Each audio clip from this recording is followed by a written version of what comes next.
Hey y'all, it's Dawn with Daydream Manor Flower Farm.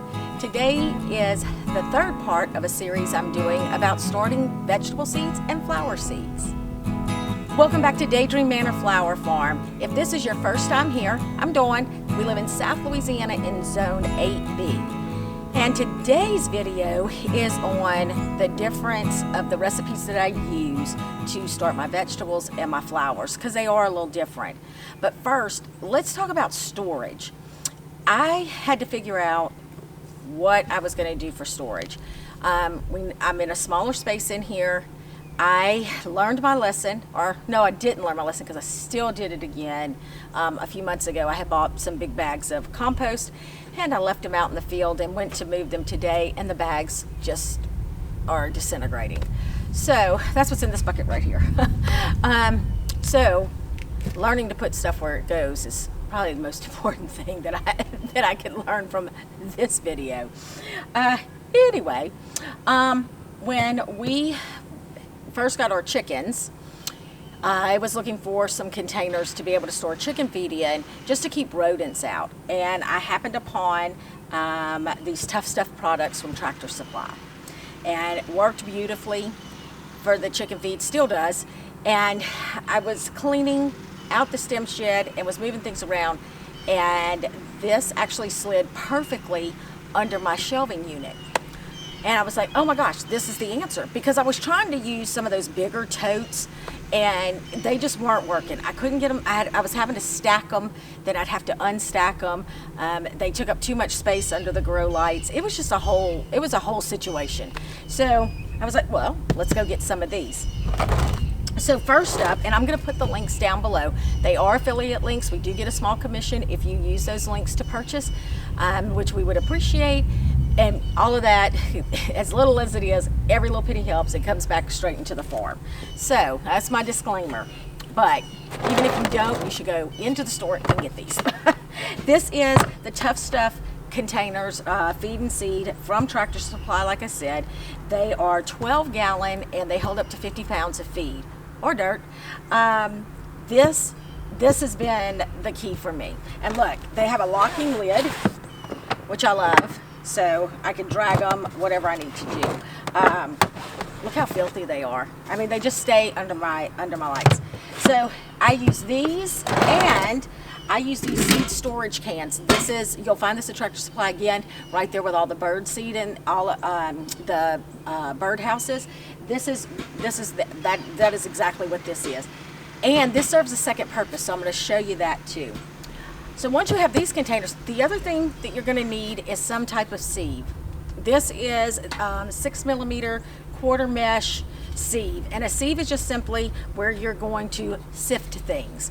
So you will see some folks have it in their wheelbarrow, where they take and frame in some hardware cloth or whatever to make a big screen and do it. I just simply don't do it that way, because we have two wheelbarrows. One is usually constantly in use by Mr. Daydream, and the other one is, it's just easier for me to mix it how I'm going to show you how I mix it. I do take probably twice a year and mix up both, and usually keeps me going. This is probably one of those end of December, January chores that you can do when it's yucky outside, because it does take a little while to do it. But I just sit out here and sift and mix and listen to an audiobook. Let's get started on the recipe. So let's start with vegetables. So my vegetables, I use a 3-2-1 recipe. That's very easy to remember. 3 parts compost, 2 parts potting soil, and 1 part perlite. All right, and it doesn't matter. You can use cups, you can use saucers. Y'all know I use a pot from the thrift store that I use the pot, I dip in, and I dump. But the first thing you're going to have to do is sift it, because those seeds are so small and you want to give them the best chance at life, right?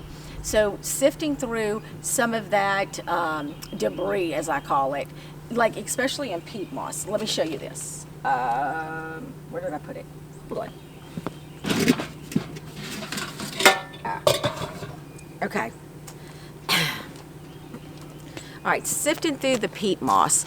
So if you see See how these chunks look? So this stuff is in your peat moss. I sift that out so that it becomes real fine. Now, it doesn't always get everything out, but it gets the majority of the bulk out. So I sift my peat moss. Now, I buy my peat moss at a big box store, a do-it-yourself hardware store, lumber store, but I also get it at my local nursery. It's actually a little bit cheaper at my local nursery, and it's in a big cube. And I will sit down with it, I'll open it up, and I will tell you, that big cube lasted me an entire season plus. Maybe 2 seasons. Yeah, 2 seasons of growing, and that's for both my flowers and vegetables. The other thing that I buy from my local nursery is perlite. So this is perlite. This is all I have left. When I bought the bag, I went to my local nursery and I was like, I just need some perlite. I don't see any in the bag. She goes, oh, I got it. She said it's like $26, something around there. It wasn't more than 30. And I was like, oh, okay, good deal. She comes out with a bag, y'all, that's as big as a 7-year-old. I'm like, oh, okay. So now I have perlite for days. But I do use my perlite also in my house plants, all of my hanging baskets, anything that I do for the house decor stuff, I do use perlite in there. So it comes in handy. I am actually down, that was 2 years ago, I'm down to just this left. So this will make me probably this season and part of next season. So you do the math. My potting mix that I buy is just from any big box store. The only thing I do look for is I do try to buy the organic with the nutrients from the fertilizer in it. I find that this helps, but again, this has to be sifted. It has a lot of pieces in it that are just too big for my seedlings, so I will sift it. And the leftovers from this and the peat moss, I just go jump on a row in my vegetable garden. So I just throw them in there. That's what I've done for a couple of years, and well, for at least 2 years, and there hasn't been any issues. And in fact, I think it just adds a little bit more to the soil that I have in the vegetable garden. So I'm going to show you first how to sift.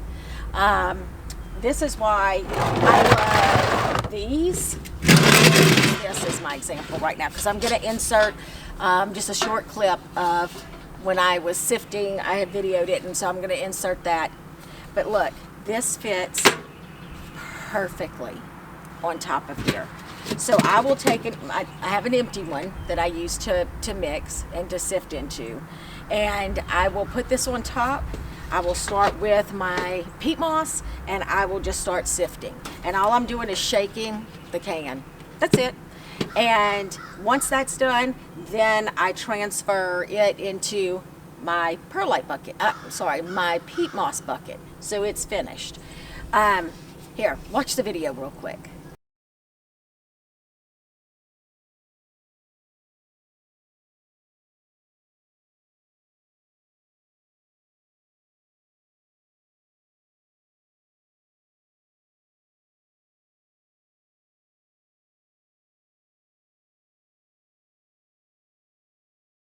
Easy peasy, right?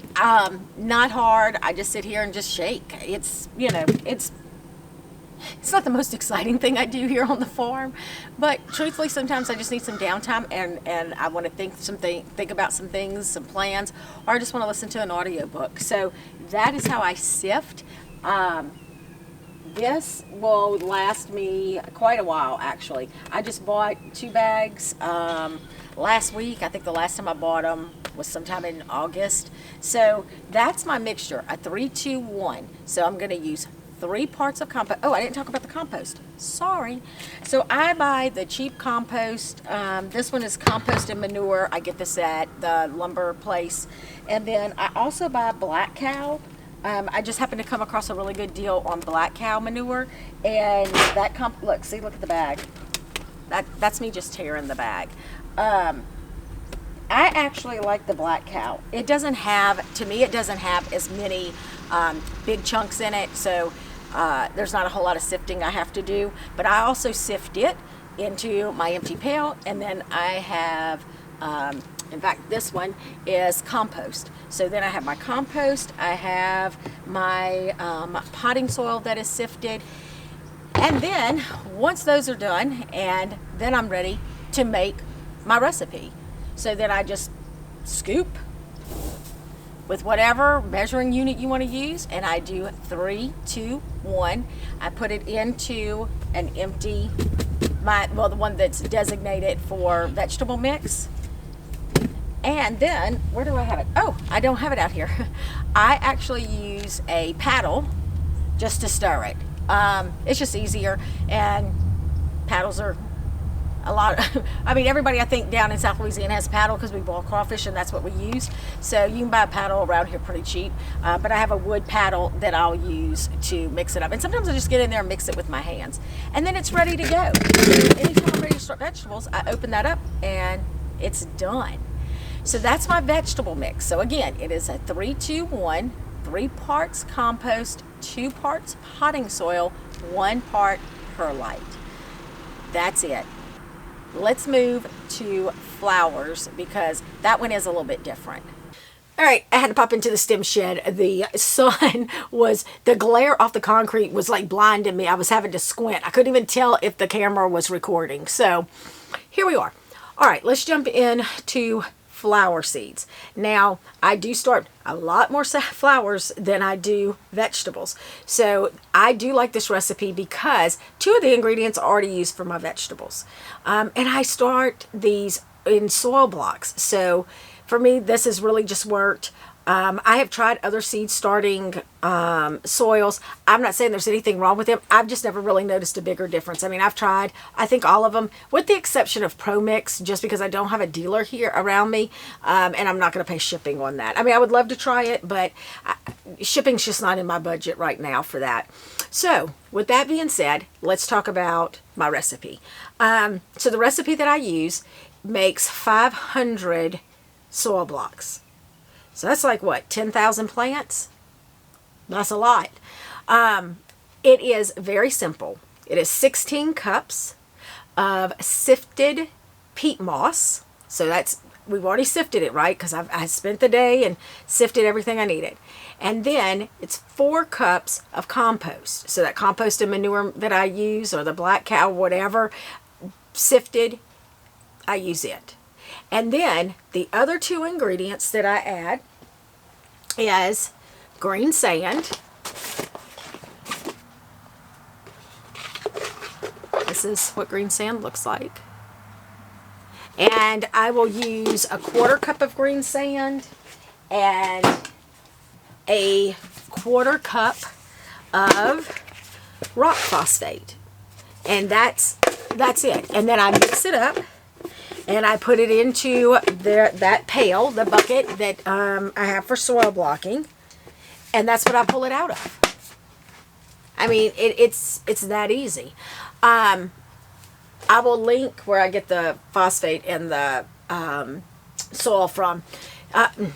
Sand from. Those are going to be, I think those are going to be Amazon links. I think that's where I got the last batch from. Anyway. And it lasts a really long time because you're only using a 1/4 cup for every 10,000 seeds you're going to start. So when you put it in that perspective, it's like, okay, this breaks down. So when I look at it from a budgetary means, this for me is the way I need to go. Now, I know people are going to say, oh, but it's so much easier, just rip open a bag and do. And it is. I wholeheartedly agree. But I also don't mind, like I said earlier, I don't mind sitting in December or January when there's not a whole lot happening on the farm and just sitting in here and listening to a book and just sifting and getting all of those things done. So it's what works for me. All right, so we're going to recap real quick about the few things you need and the ingredients. So first off, get you some type of containers. They could be buckets. I will show you something else that we use around here that I just looked at. I'm just happening to look over here because this is right here is where I have all of my chicken stuff. But watch, wait, hold on.